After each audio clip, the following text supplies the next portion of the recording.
Puji Tuhan, hari ini saya masih boleh hadir bersama dengan saudara-saudara sekalian di Sinar Gembala ini. Saya pikir saya sudah sangat lama, saya sudah lupa berapa tahun melayani. Sehingga ada yang tadi menikah, ada yang meninggal ya Pak Doni, ada yang sudah tidak kelihatan lagi dan sebagainya, saudara ya. Tapi kita percaya di dalam Tuhan, maka dimanapun kita berada, kita adalah anak-anaknya. Ya, yang pada satu kali akan bertemu di satu tempat yang mulia di surga yang baka itu. Setelah hari ini kita akan merenungkan sehubungan dengan hari dicurahkannya Roh Kudus kepada orang percaya, yaitu judulnya sebenarnya saya ubah sedikit agak lebih indah. Beda warna satu simfoni ya. Ini berbicara tentang karunia roh ya. Merayakan keberagaman, merajut kesatuan. Kita beragam tetapi tujuannya bukan untuk bersaing tetapi untuk bersatu, melayani bersama. Jadi saudara, ini adalah hari ke-50 ya, berarti Yesus disalib, bangkit ya. Hari ke-40 tanggal 14 yang lalu ya, kenaikan ya. Kemudian 10 hari berikut ini adalah hari Roh Kudus dicurahkan kepada manusia. Ya, jadi saudara, ini hari yang sangat penting bagi kita karena dengan hadirnya Roh Kudus ini maka Tuhan mendepositokan ya keselamatan yang diberikan kepada kita itu, memastikan kita agar dipimpin untuk sampai bertemu dengan Dia muka dengan muka. Amin saudara. Jadi saudara, bagi orang yang semakin umur ini adalah satu yang sungguh pengharapan ya. Dan sebagai orang percaya kita tahu pengharapan itu adalah pasti ya. Saudara, di samping kehadiran Dia di dalam hidup kita, maka Dia juga mengaruniakan apa yang kita kenal sebagai karunia rohani ya, untuk melengkapi kita bagaimana kita menghidupi kehidupan kita yang masih di bumi ini yang berkenan kepada Dia ya, sesuai dengan rencananya itu ya. Dan kita akan melihat bahwa apa yang diberikan kepada kita itu berbeda-beda ya, berbeda-beda antar orang ya, antar pribadi ya. Dan itu tidak untuk dipersaingkan, tetapi untuk dijadikan sarana melayani Dia bersama sehingga kita disatukan ya. Jadi saudara, di dunia ini apalagi di ibu kota ini, maka kita melihat orang yang beragam dengan macam-macam ketentuan ya, ada masalah suku, masalah pendidikan, masalah sosial ekonomi ya, beragam ya. Dan seringkali di ibu kota ini berbeda dengan di daerah saudara ya. Di daerah itu jauh lebih akrab satu terhadap yang lain ya. Tapi di sini seringkali kita sangat ada di dalam situasi kompetisi ya, kompetisi yang seringkali membuat kita juga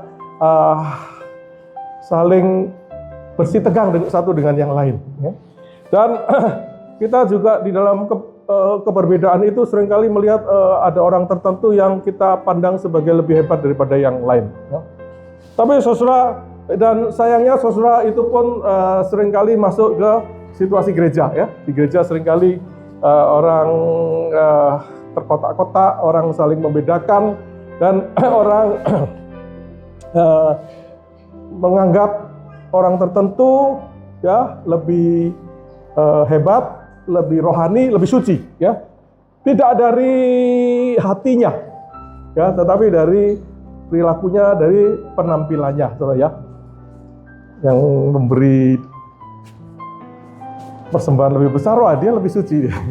Tapi tidak tahu ada nggak di sini yang memberi persembahan lebih besar. Di banyak gereja ada yang seperti itu saudara ya.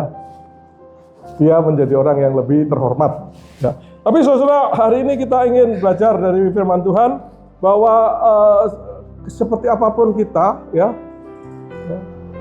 pasti berbeda ya. Saudara kalau lihat di sini, karena tidak ada yang bajunya sama, tidak ada saudara ya.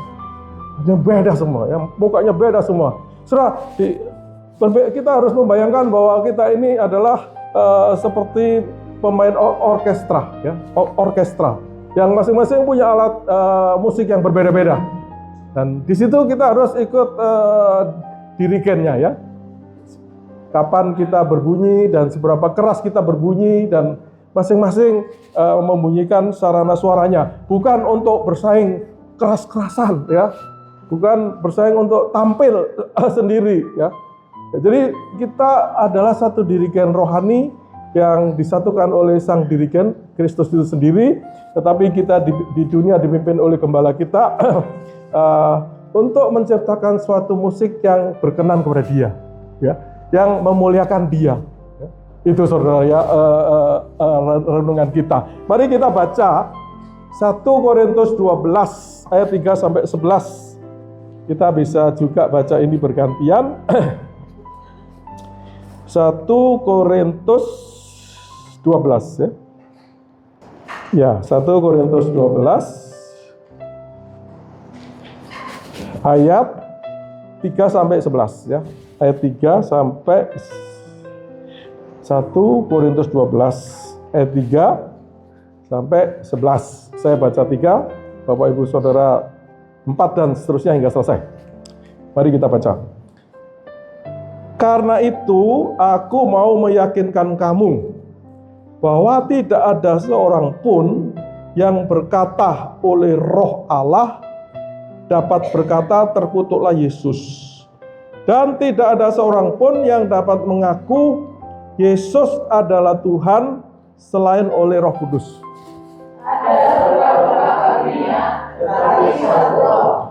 Dan ada rupa-rupa pelayanan tetapi satu Tuhan. Tetapi Allah adalah satu yang mengerjakan semuanya dalam semua orang. Tetapi kepada tiap-tiap orang, ya, tiap-tiap orang dikaruniakan penyataan Roh untuk kepentingan bersama. Sebab kepada yang orang memberikan karunia untuk berkata-kata dan hikmat, dan kepada yang lain Roh yang sama memberikan karunia berkata-kata dengan pengetahuan. Kepada yang seorang Roh yang sama memberi iman, dan kepada yang lain Ia memberikan karunia untuk menyembuhkan. Kepada yang seorang Roh memberikan kuasa untuk mengadakan mukjizat, dan kepada yang lain Ia memberikan karunia untuk bernubuat, dan kepada yang lain Ia memberikan karunia untuk membedakan bermacam-macam roh. Kepada yang seorang Ia memberikan karunia untuk berkata-kata dengan bahasa roh, dan kepada yang lain Ia memberikan karunia untuk menafsirkan bahasa roh itu. Tetapi semuanya itu dikerjakan oleh Roh yang satu dan yang sama, yang memberikan karunia kepada tiap-tiap orang, saudara ya, secara khusus seperti yang dikehendakinya. Ya, jadi demikian firman Tuhan yang berbahagia kalau kita membaca, merenungkan dan melakukan firman itu, saudara ya. Jadi saudara, ini ditulis oleh Paulus kepada jemaat di Korintus ya, jemaat Korintus.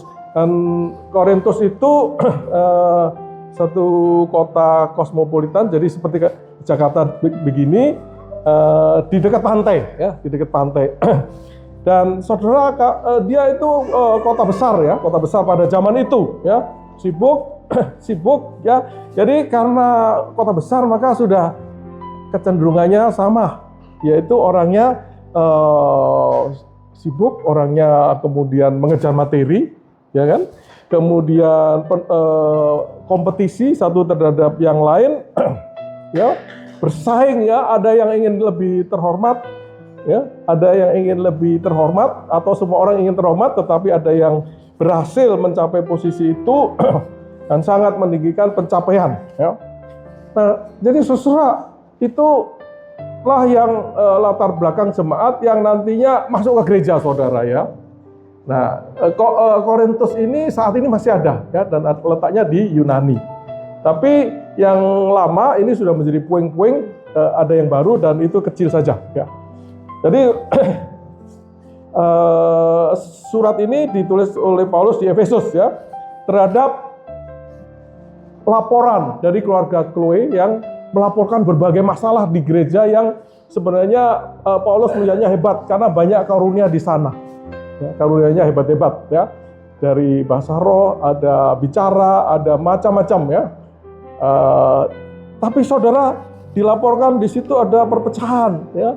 Ada dosa seks yang bejat sekali ya. Ada jemaat yang saling menuntut di pengadilan ya. Ada perdebatan makanan halal dan tidak halal yang boleh dimakan ya. Dan saudara, yang berkaitan dengan apa yang kita baca hari ini berkaitan dengan penggunaan karunia roh, penggunaan karunia rohani ya, yang membuat mereka itu bersaing satu terhadap yang lain ya. Meninggikan karunia tertentu dan tidak menghargai karunia yang lain yang dikerjakan dengan diam-diam ya, itu. Jadi saudara, Paulus melihat jemaat ini luar biasa ya, kaya ya, pintar-pintar ya, karunia rohani pun macam-macam, tetapi Paulus melihat apa yang buah daripada jemaat itu menunjukkan mereka tidak dewasa rohani, gitu saudara ya. Jadi karunia ini tidak berkorelasi dengan, tidak langsung berkorelasi dengan kedewasaan rohani, saudara ya.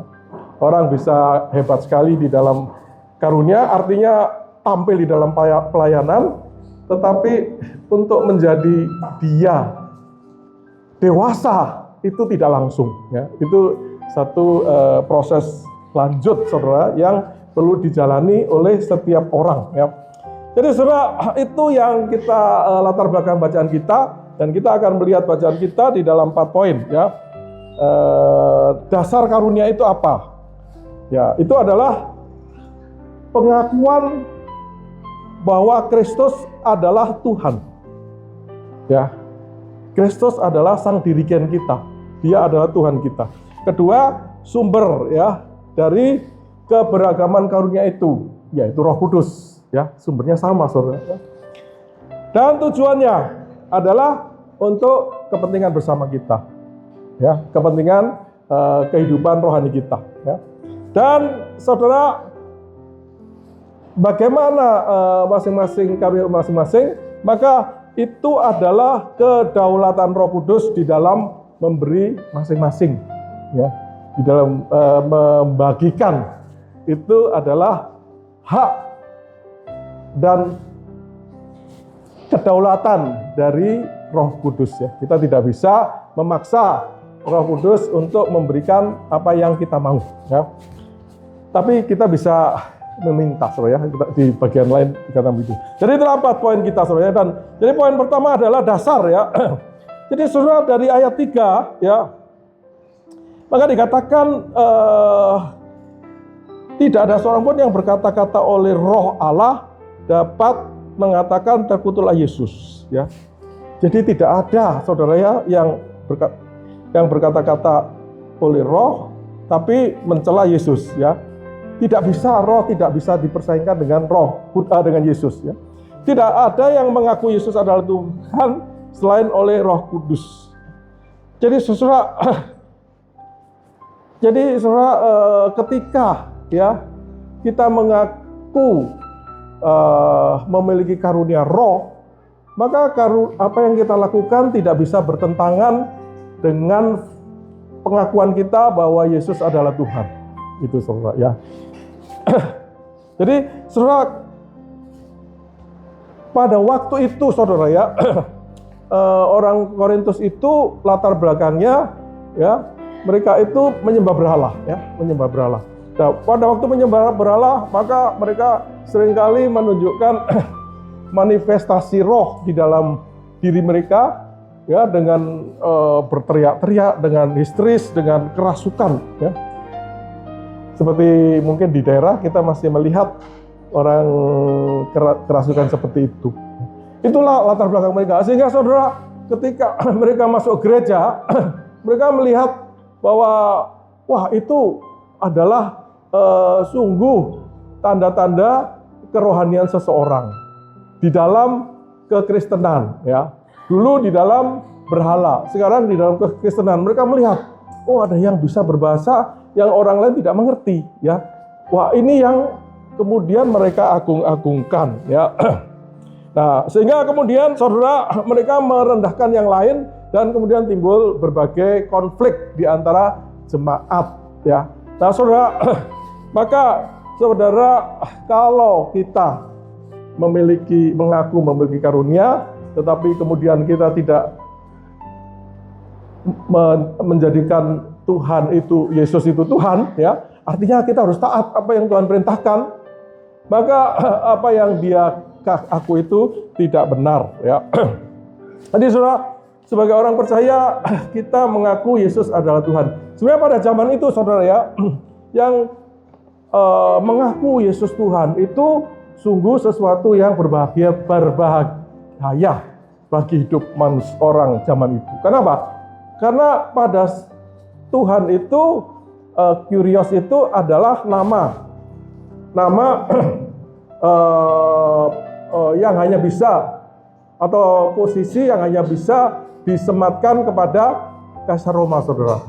Ya, jadi mereka harus mengaku, ya, di wilayah pendudukan Romawi itu mereka harus mengaku Kaisar Roma adalah Kyrios.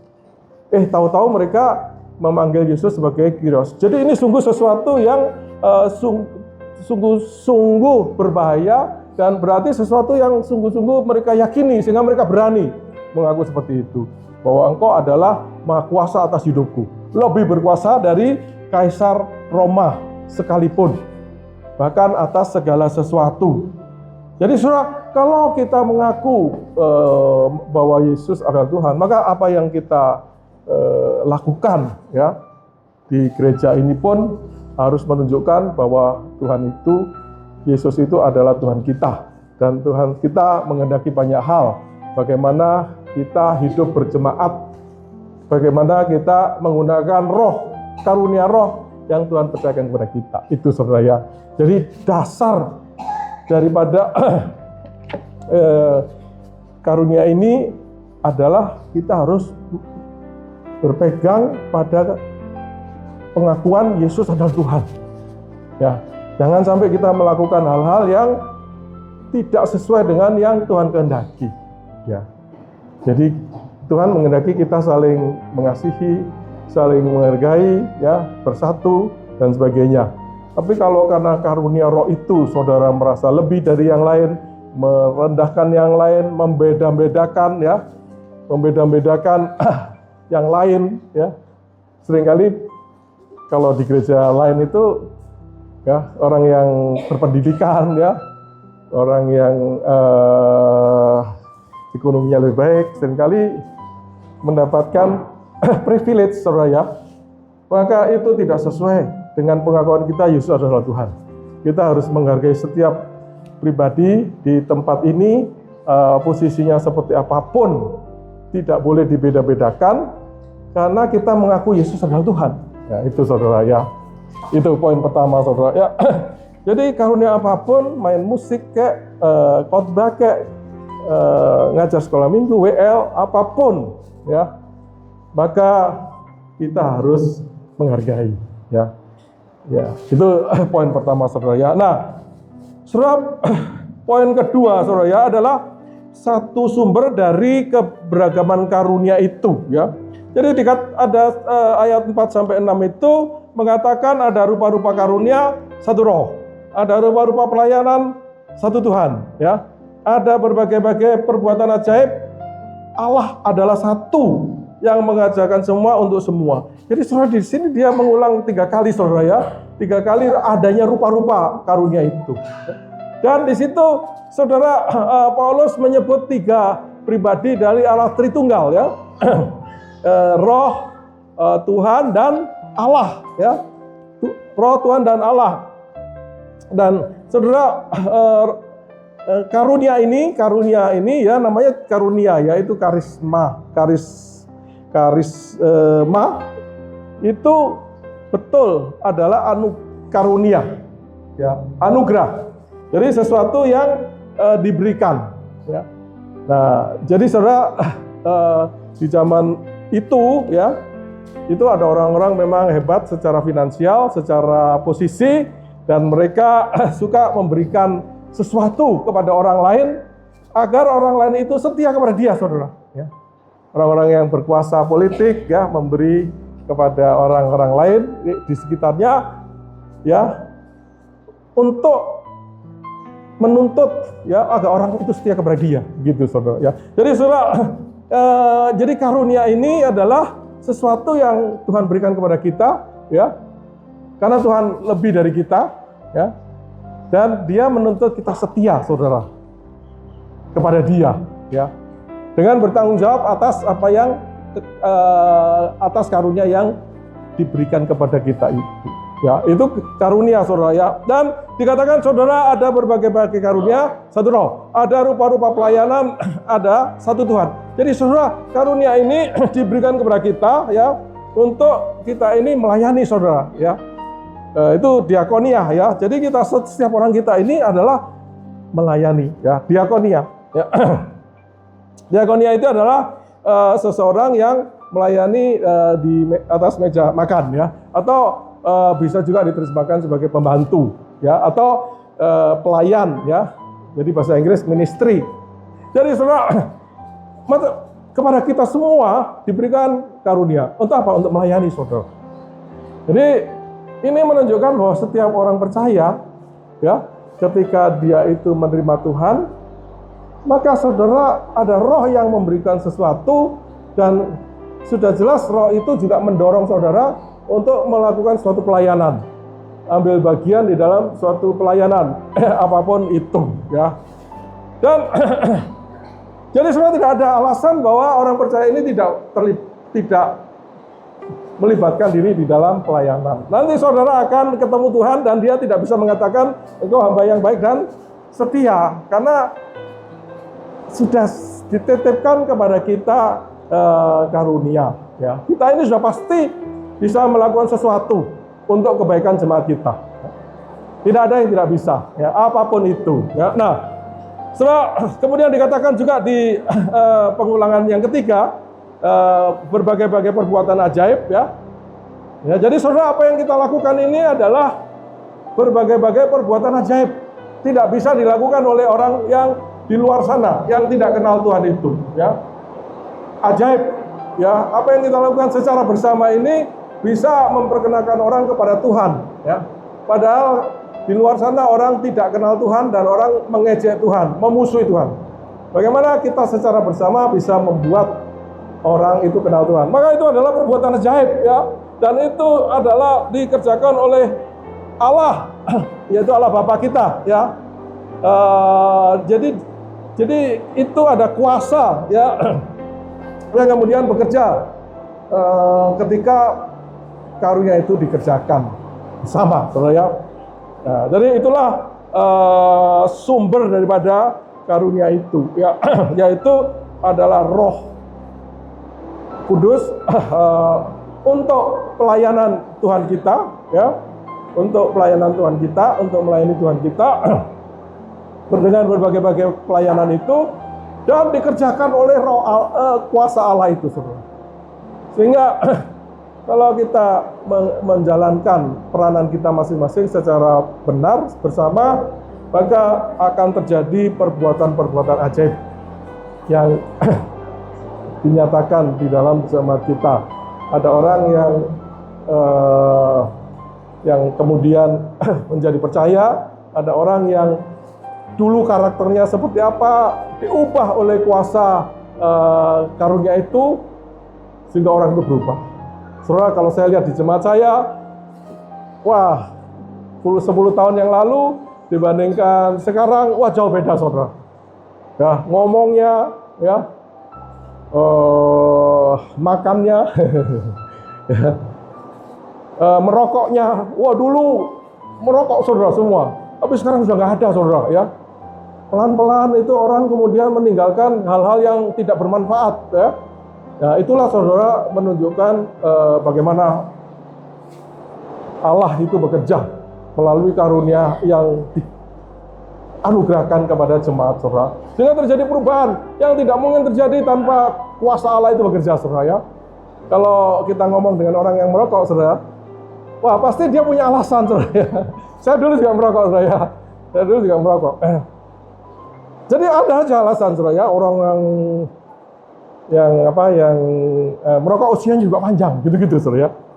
Juga sehat dan sebagainya. Jadi saudara, hanya kuasa Allah itu saja yang bisa membuat seseorang itu meninggalkan perbuatan-perbuatan yang dosa dan yang sia-sia, saudara, ya. Karena waktu di dunia ini begitu berharga, ya.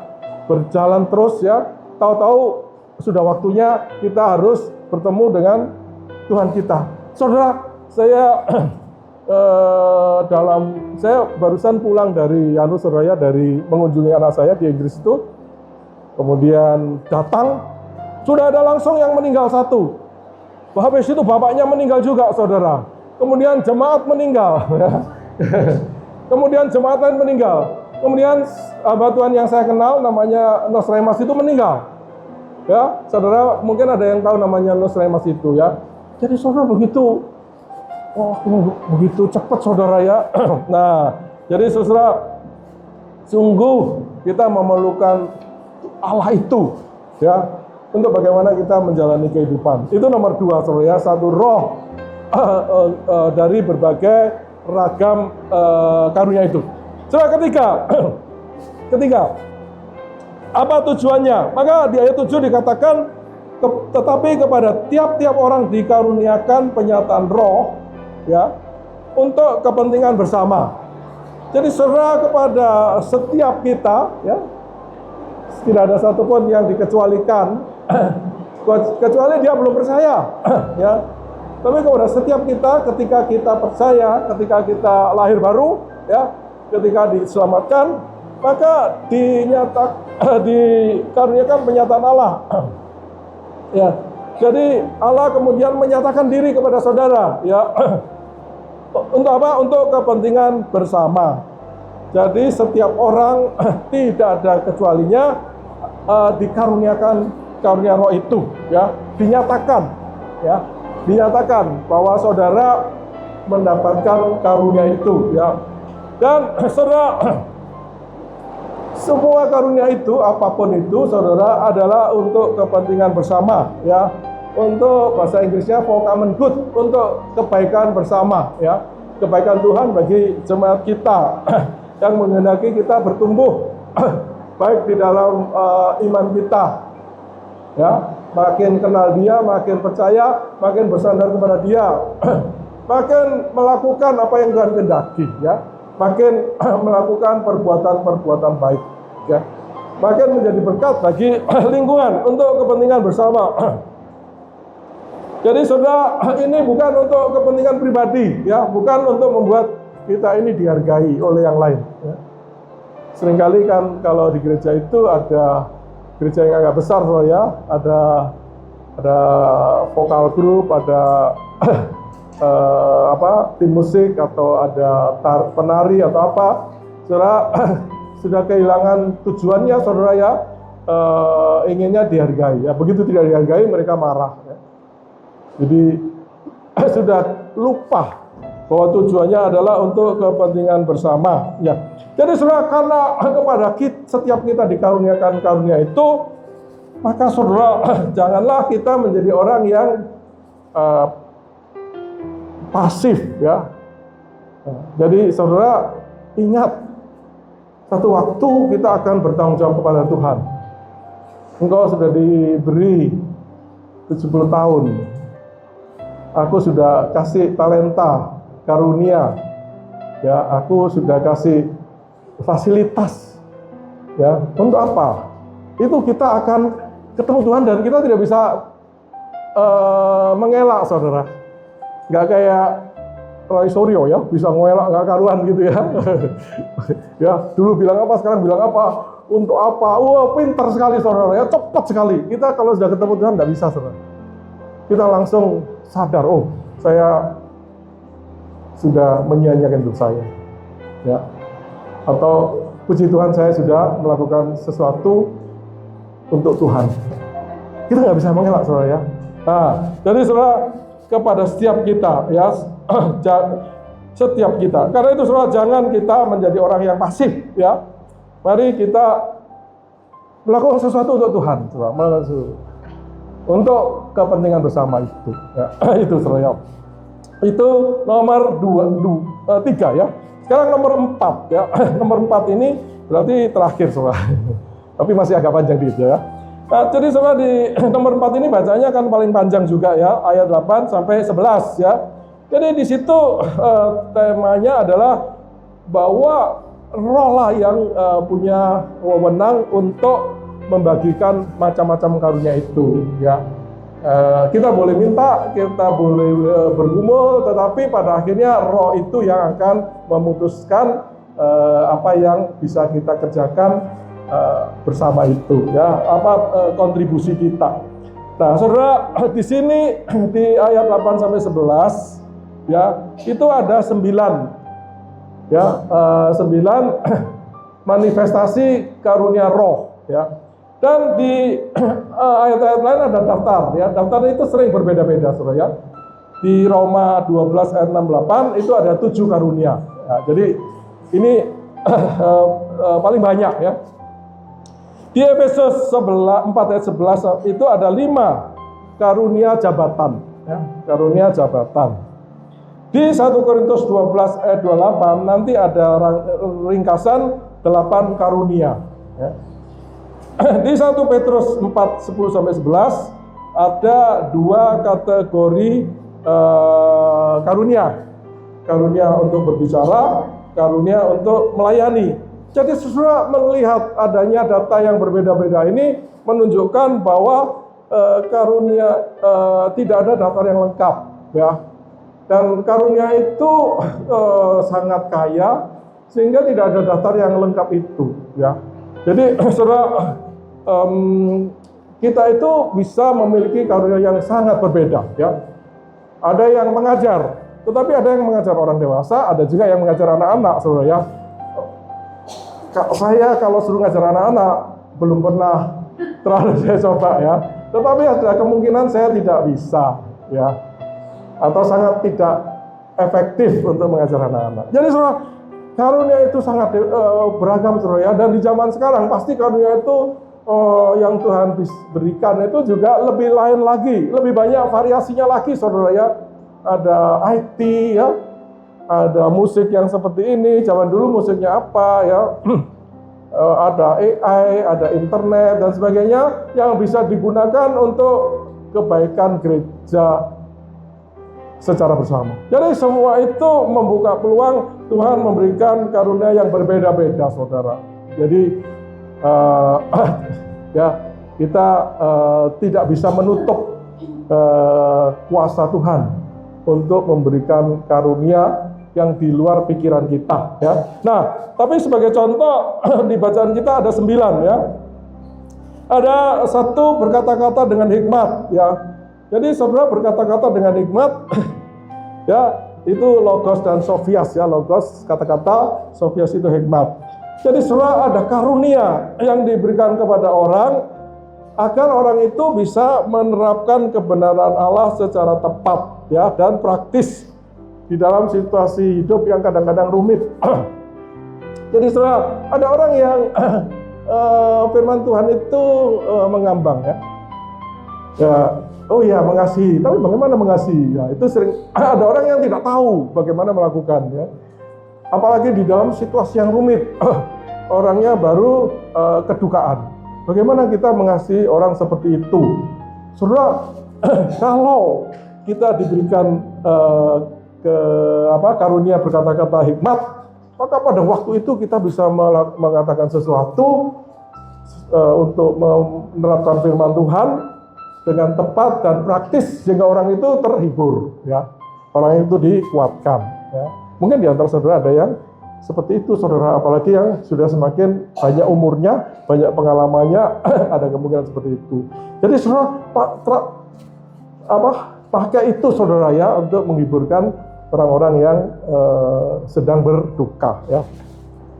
Kedua, berkata-kata dengan pengetahuan ya. Jadi saudara, ini adalah kata-kata ya, logos gnoseos ini agar orang memahami dengan mendalam apa yang disingkapkan oleh Roh tentang rahasia firman ya, sehingga orang mengerti dengan jelas ya.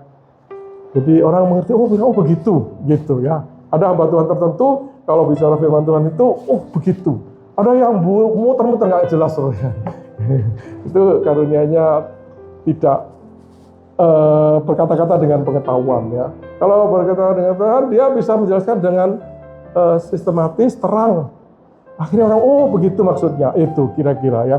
Jadi saudara, kalau kita punya karunia seperti itu, mari kita ya suka mengajar ya. Walaupun konteksnya di rumah ya, kita mengajar ya dengan karunia itu sehingga apa yang kita katakan jelas, orang ngerti. Oh, itu maksudnya. Oh, mengasihi Tuhan itu maksudnya seperti ini, ya. Begitu saudara ya. Itu nomor 2 ya. Jadi saudara, kalau ada orang suka tanya saudara dan saudara bisa menjelaskan dengan jelas tentang firman Tuhan, maka ada kemungkinan saudara memiliki karunia ini ya. Ketiga adalah iman ya. Jadi saudara, jadi ada orang yang diberi karunia iman ya. Jadi jelas ini bukan iman untuk diselamatkan ya, tetapi ini iman pada sesuatu yang bisa Tuhan kerjakan ya, sesuatu yang supranatural ya. Ada orang yang imannya begitu hebat saudara ya, orang itu percaya ya. Ada orang yang terutama orang yang yang sekolah itu seringkali pikirannya ini ngitung-ngitung ya, tahun ini tahun krisis, bagaimana bisnis saya bisa berhasil. Nah, saudara hitung-hitung, wah nggak masuk akal ya. Ekonomi begini ya, perang nggak selesai-selesai. Tapi saudara, ada orang tertentu yang beriman bisa gitu saudara ya. Dan Tuhan bisa wujudkan, terjadi ya. Jadi tetap aja bisnisnya dilanjutkan dan ya Tuhan menghargai imannya dan orang itu berhasil. Ada orang seperti itu. Sebenarnya saudara, kita harus orang yang beriman saudara ya. Semua kita harus hidup berdasarkan iman ya. Tetapi ada karunia orang tertentu ya, imannya begitu hebat ya, sehingga orang lain terpengaruh untuk hal yang positif saudara ya. Bisa, gereja kita bisa bertumbuh ya, walaupun lingkungan kita seperti ini, kita bisa bertumbuh ya. Jemaat kita bisa betapa banyak ya, anak-anak muda bisa kita jangkau dan sebagainya saudara. Jadi itu iman ya. Jadi saudara, kalau saudara ada yang punya karunia seperti itu ya, sebenarnya kita harus beriman saudara ya. Kita harus beriman. Saudara, tahun ini orang kalau sedikit baca-baca perang dan sebagainya, dolar ya, memang tahun krisis saudara ya. Tahun krisis ya. Tapi perusahaan kami itu masuk usia 30 tahun ya, dan kita sudah rencanakan tahun-tahun lalu kita akan bikin acara yang agak besar. Ya, kita mau adakan seminar 250 orang. Ya, bayarnya 1 juta. Ya. Terus donor darah 100 ya, kita beritahu. Saudara, mengumpulkan orang ini zaman krisis ini sulit saudara. Tapi saudara, ini adalah tahun 30 bagi organisasi ya, bagi besar. Kalau kita tunda tahun depan, tahunnya sudah berubah, tahun 31. Jadi saudara, kita beriman Tuhan akan campur tangan. Jadi saudara, kita harus menjadi orang yang beriman. Dan kalau saudara punya karunia iman, saudara banyaklah membagikan iman saudara itu. Sehingga orang di lingkungan kita ini terpengaruh saudara. Percaya kepada Tuhan, kemampuan Tuhan untuk melakukan hal-hal besar bagi gereja, bagi keluarga, bagi orang-orang percaya. Nomor 3. Nomor 4 adalah menyembuhkan saudara ya. Jadi saudara, ini adalah karunia yang supranatural yang membuat orang itu bisa menyembuhkan. Ya, ini ya ada yang nggak benar saudara ya, yang pura-pura sembuh atau ya yang menjual kesembuhan. Tapi di luar itu ada orang yang Tuhan karuniakan untuk menyembuhkan. Saudara, salah satu kenalan kami itu terbeban kalau ada orang sakit, saudara ya. Dan pada waktu keponakan kami yang 70 tahun itu sakit, dia juga datang untuk mendoakan. Tapi waktu mendoakan, dia sudah kelihatan banyak berdoa saja. Jadi seolah dia tidak melihat ada kesembuhan, ya. Dan memang akhirnya tidak sembuh. Jadi saudara, tapi dia sering mendoakan. Ya, ada satu yang saya bersama dengan dia mendoakan seorang kenalan yang cuci darah, ya, cuci darah. Kita doakan, ya, sembuh saudara, gitu. Jadi ada orang-orang seperti itu. Nah, saya sendiri kalau mendoakan ya kita doakan, tapi nggak ada hati yang meluap-luap, ya. Seringkali saya merasa meninggal nggak ada buruknya gitu. Ya, keponakan saya ini yang 40 tahun itu kena kanker saudara, ya. Dipegang gini aja dia teriak-teriak, ya. Jadi dikasih makanan teriak-teriak karena disentuh sakit sekali saudara. Jadi saya sebagai orang umum itu aja tidak melihat kesembuhan saudara. Ya, saya melihatnya dipanggil Tuhan lebih baik. Jadi seringkali saya melihat begitu saudara, ya. Mati adalah untung, hidup adalah Kristus, ya. Itu karunia menyembuhkan. Ada karunia mujizat, ya, mengadakan mujizat. Jadi saudara, itu adalah karunia untuk melakukan sesuatu yang di luar nalar, ya, dikerjakan oleh kuasa Allah, ya, mendobrak hukum alam, ya, yang Tuhan juga menciptakan keteraturan alam, ya, teratur, ya, teratur. Tapi saudara, kita bisa memiliki karunia untuk mujizat, ya, sesuatu yang tidak di luar nalar, ya. Ya, sebenarnya kesembuhan juga sedikit agak seperti itu, saudara, ya. Tanpa diobati itu sembuh, ya. Itu agak seperti itu, ya. Tapi ini lebih luas, saudara, ya. Jadi sesuatu yang sebenarnya tidak mungkin kita doakan jadi terjadi, gitu, ya. Itu adalah mujizat. Ya, jadi itu. Nah, saudara, kemudian yang keenam adalah bernubuat, ya. Jadi saudara, bernubuat agak mirip dengan pengetahuan, tetapi berbeda, saudara, ya. Penubuat ini adalah menyampaikan sesuatu, teguran, pesanan, penghiburan dan sebagainya. Nah, tapi itu sebenarnya datangnya bukan dari pengetahuan firman Tuhan, tidak bertentangan dengan firman, bukan langsung dari firman Tuhan, tetapi dari hati Allah, saudara, ya. Allah menggerakkan orang tertentu, kemudian dia menyampaikan nubuat, ya, supaya orang lain ditegur, ya. Misalnya di sini, ya, Allah menggerakkan, ya, menegur orang, ya. Itu dari Allah sendiri, ya, yang kemudian menyampaikan apapun itu, bisa penghiburan, bisa teguran, ya. Kita tidak, misalnya dikenalkan Tuhan menegur supaya, ya, jemaat jangan ribut, jangan bertengkar, ya, dari Allah, ya. Itu nubuat, saudara, ya, berkait dengan firman Tuhan, tetapi itu langsung dari hati Allah, itu nubuat, ya. Profesi atau profetaya, ya, itu nomor 6. Nomor 7 adalah membeda-bedakan macam-macam roh, ya. Jadi sesudah ada karunia di mana seseorang bisa membedakan dengan jelas, ya, sumbernya dari mana, itu, saudara, ya. Misalnya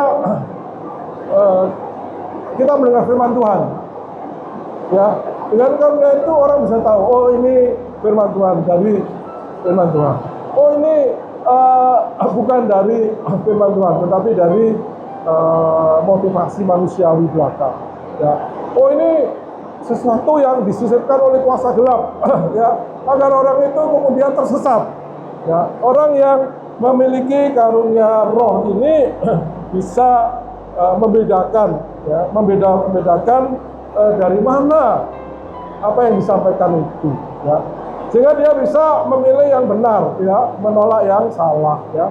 Jadi pada zaman dulu, saudara, banyak zaman di mana belum banyak orang berpendidikan, firman teologi ya. Jadi di jemaat itu banyak yang mengajar itu macam-macam latar belakang saudara ya. Dan di situ ada ego manusia yang ingin tampil, ya ngomong yang menyenangkan jemaat. Ada juga orang-orang tertentu yang dipakai oleh kuasa gelap untuk membingungkan, ya masuk macam-macam saudara ya. Kalau sekarang sudah agak jarang saudara ya, orang bicara di mimbar itu sudah dipilih, sudah diperhatikan, dievaluasi oleh gembala sehingga lebih aman. Tapi zaman dulu chaos saudara ya, sehingga perlu karunia seperti ini ya. Tapi mungkin di daerah atau di mana ya mungkin diperlukan sehingga ada orang yang diberi karunia roh. Ya saudara, yang kedelapan itu adalah berkata-kata dengan bahasa roh ya, itu glossolalia ya. Jadi berkata-kata sesuatu yang tidak dimengerti orang lain ya. Dan untuk kepentingan diri ya, untuk supaya dia itu ada kedekatan dengan Tuhan ya, dengan berdoa dengan kata-kata sudah kehabisan kata ya. Ya ada orang tertentu yang begitu berdoanya begitu hebat saudara ya, 1 jam 2 jam ya, 3 jam bisa berdoa. Tapi setelah 3 jam nggak bisa ngomong lagi saudara ya. Kemudian Tuhan memberi dia bahasa roh. Dia bisa mengatakan sesuatu yang membuat dia diberkati, ada perasaan kedekatan dengan dia. Ya. Ini saudara ya. Nah inilah yang diagungkan oleh jemaat pada waktu itu ya. Tapi saudara ini bagi Paulus saudara tidak begitu bermanfaat kalau tidak ditafsirkan ya. Kalau tidak ditafsirkan, karena itu ada karunia terakhir itu menafsir bahasa roh ya. Jadi menjelaskan ya, kalau ada orang yang berbahasa roh itu, kemudian ada orang lain yang diberi karunia untuk memberikan arti untuk orang lain agar mengerti apa sih maksudnya yang diucapkan itu. Jadi sesuatu bahasa roh ini ada ya, tetapi termasuk yang diberi catatan oleh Paulus. Ya, kalau tidak ada yang menafsirkan, jangan dipraktekkan di jemaat. Orang bingung, ya, dan tidak membangun, tidak mengerti apa maksudnya. Itu saudara. Itulah saudara contoh satu daftar ya. Di tempat lain ada daftar yang ada persamaannya, ada perbedaannya. Nah, semua ini saudara dikerjakan oleh satu roh yang sama, yang membagikan semua itu sesuai dengan kehendaknya, ya. Jadi seperti yang dikehendakinya. Jadi sudah tidak bisa digugat, ya. Kalau bisa apa, tidak bisa digugat. Itu sudah hak Roh Kudus itu. Saudara protes saja ke Roh Kudus kalau ingin memprotes, ya. Itu saudara. Jadi saudara, dialah yang mengarsitekkan, ya. Di tempat lain memang ada saudara ya, kejarlah karunia, khususnya karunia yang membangun. Ya. Nah, tapi itu adalah ditujukan kepada kamunya itu, kamu banyak, ya berarti jemaat saudara ya. Jadi di jemaat ini kejarlah karunia yang membangun, ya. Nah, apa yang membangun? Ya seringkali berhubungan dengan bagaimana firman Tuhan diberitakan, dijelaskan, dipraktekkan, ya. Ya, tapi itu bisa sangat luas saudara ya. Seringkali satu gereja dengan alat musik tertentu menjadi orang bersemangat untuk beribadah, kemudian bersemangat mendengar firman Tuhan. Jadi kita tidak tahu bagaimana Tuhan itu bekerja, ya. Tapi sebagai pemimpin, ya, kita mencari, kita berdoa, Tuhan Roh Kudus memberikan karunia di mana jemaat dibangun. Nah, nanti dia akan memberikan apa, dalam bentuk apa, itu adalah kreativitas Roh Kudus dan wewenang Dia memberi kepada kita. Nah, itu saudara ya. Jadi dialah Roh Kudus, dialah itu. Jadi saudara boleh kita meminta yang lebih utama itu ya. Tapi umumnya adalah untuk kita bersama ya, untuk kita. Tapi kemungkinan juga secara pribadi kita juga bisa minta, ya, Tuhan tolong saya bisa membangun orang lain dengan kebenaran. Ya. Ya. Tapi lebih utama lagi, lebih jelas lagi itu adalah untuk jemaat. Ya. Jemaat. Tuhan karuniakan kepada jemaat kami ini agar orang-orang di tempat kami ini bertumbuh di dalam iman mereka. Mengerti firman dan melakukan firman itu. Ya. Melakukannya di luar sana. Sehingga di mana-mana itu jemaat kami menjadi garam dan terang. Nah, itu saudara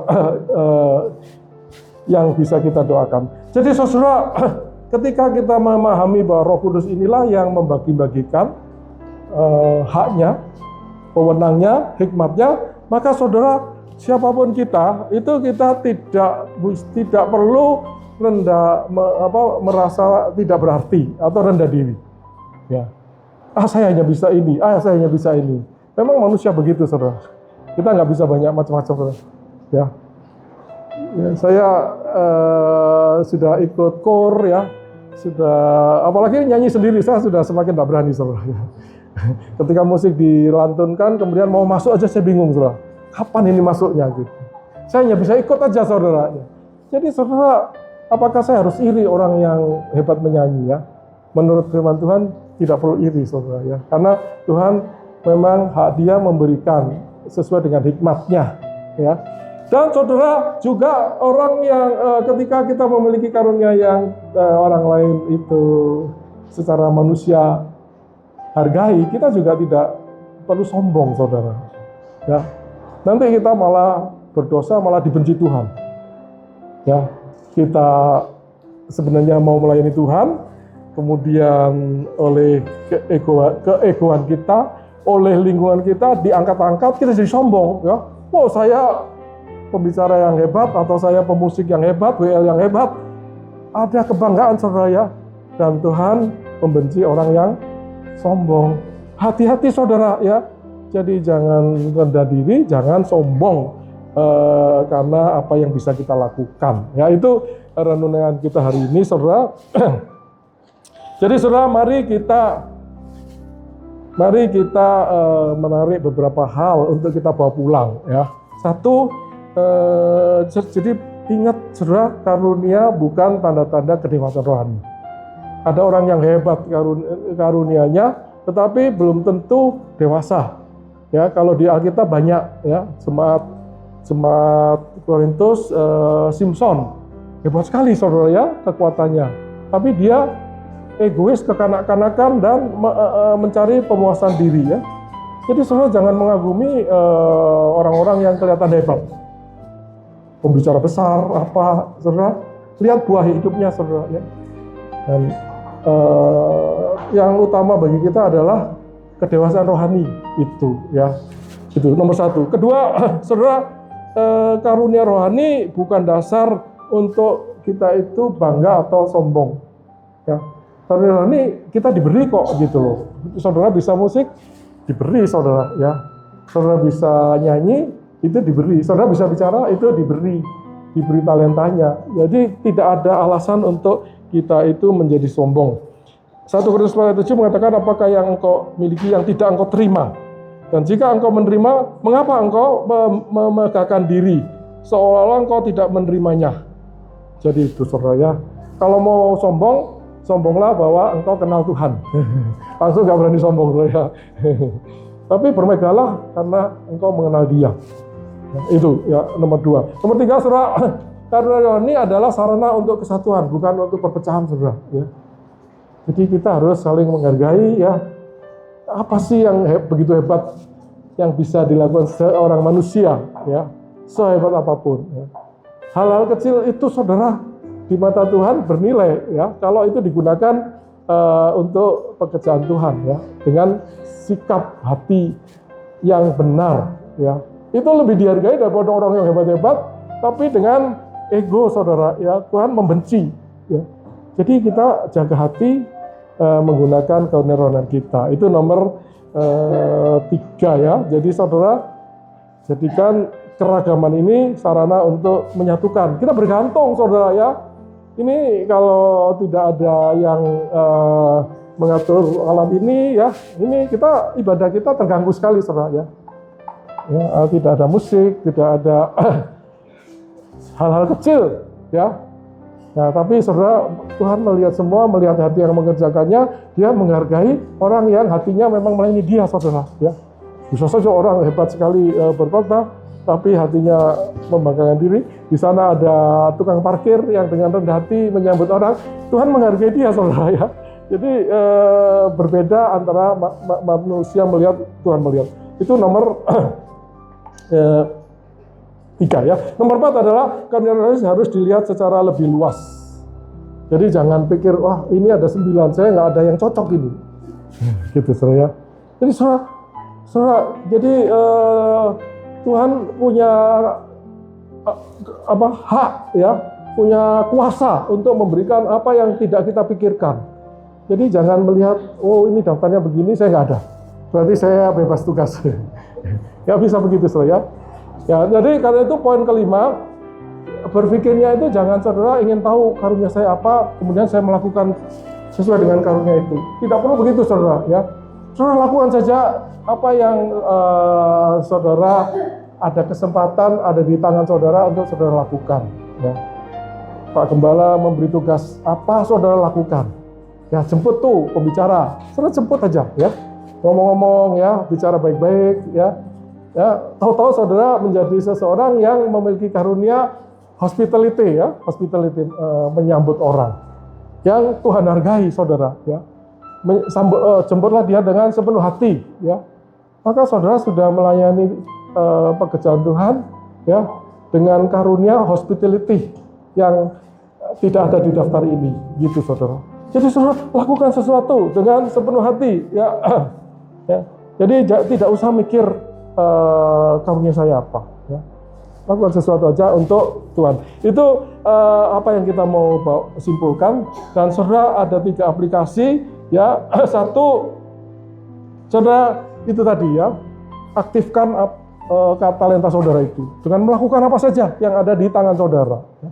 Sehingga talenta itu nanti akan hidup, saudara ya.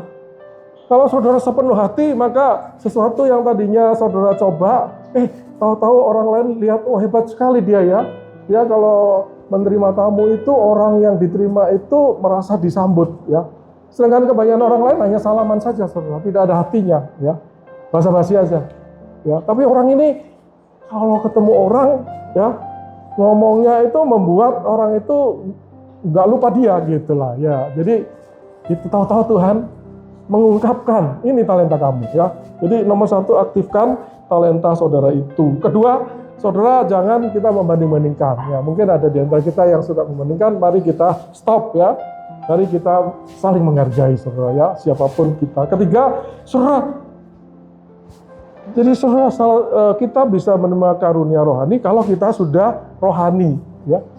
Jadi saudara, kalau saudara merasa belum nyambung dengan Tuhan, ya memang karunia rohani belum datang, saudara. Karena itu mari kita buka hati kita ya, agar Tuhan hadir di dalam hidup kita. Kita menerima dia, agar kita diselamatkan, dan kemudian Roh Kudus hadir di dalam hidup kita. Maka karunia itu akan dengan sendirinya hadir di dalam kita, saudara. Karena dikatakan kepada tiap-tiap orang. Jadi asal kita orang percaya, maka kita pasti memiliki karunia itu ya. Dan tinggal kita mengerjakannya untuk pelayanan, untuk melayani Tuhan kita dengan kuasa Allah. Maka kita sudah di jalur yang benar dan kita percaya suatu kali Tuhan akan mengatakan engkau hamba yang baik.